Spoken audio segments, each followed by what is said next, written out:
صدر علی وقار، خالق کے کائنات کی بنائی ہوئی زمین پر موجود بحیرہ روم کی متلاطم موجوں میں گھرا یونان کے دارالخلافہ ایتھنز کی گلیوں میں ایک منادی کا یہ اعلان اہل دل کے اوسان خطا کر دیتا ہے کہ عدالت نے سقراط کو موت کی سزا سنا دی ہے، کیونکہ وہ نسل نو کو طرز کہن سے ہٹاتا ہے، آئین نو کا سبق پڑھاتا ہے، اسلاف پرستی، قدامت پرستی اور سوفسطائیت کی اصنام پرستی سے روکتا ہے۔ اس لیے یہ ملحد، مرتد، باغی اور واجب القتل ہے۔ اور پھر علی وقار اس عظیم دانشور سقراط کو زہر کا پیالہ جبرن پلا کر موت کی وادی میں اتار دیا گیا۔ علی وقار ایک سقراط پر ہی کیا موقوف، کتنے ہادی اور پیغمبران خدا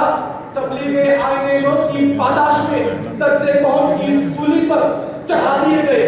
ابراہیم سے موسیٰ تک، موسیٰ سے عیسیٰ تک اور عیسیٰ سے محمد مصطفیٰ تک ہر ایک پر ظلم و ستم کے پہاڑ توڑے گئے۔ ابراہیم کو اندھی عقیدت کی نارے نمرود میں پھینکا گیا، موسیٰ کو تنگ نظری اور ہٹ دھرمی کے فرعونی اجدہوں سے دھمکایا گیا،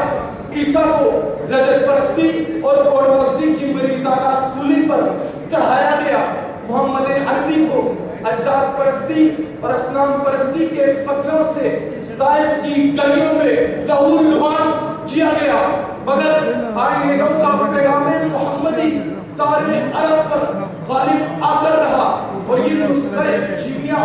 بڑا مؤثر و مجرب رہا کہ یہ کاروان ہستی ہے، تیز گام ایسا قومیں کچل گئی ہیں، جس کی روا روی میں ایک عمر میں نہ سمجھے اس کو زمین اٹھا دے۔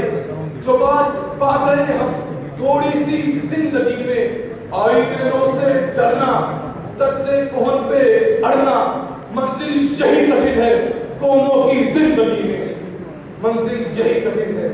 قوموں کی زندگی میں۔ یہ بات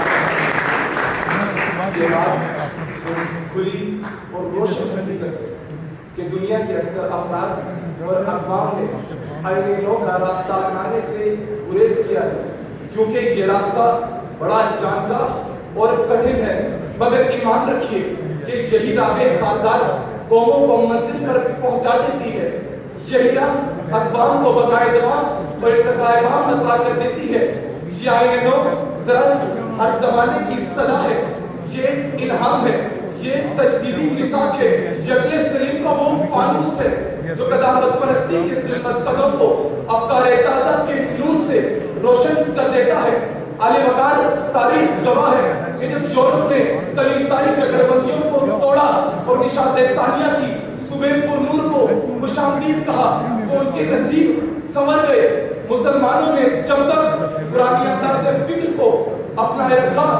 تب تک بغداد و قطبہ کے مینار علم و حکمت اور روشن خیالی کے نور سے جگمگاتے رہے۔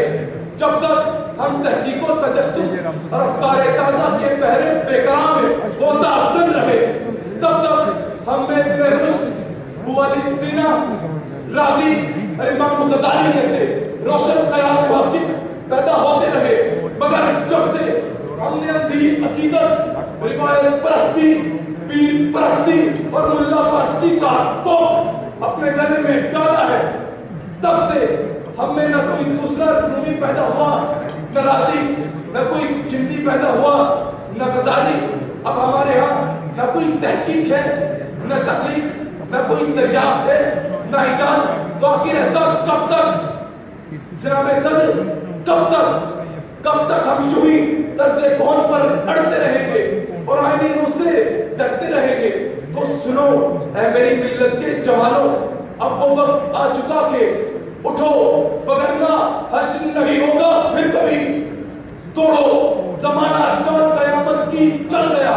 ایک تم کے جم گئے ہو جماعت کی طرح، ایک فوقے گویا تیر کما سے نکل گیا، توڑو زمانہ چال پیرامت کی چل گیا۔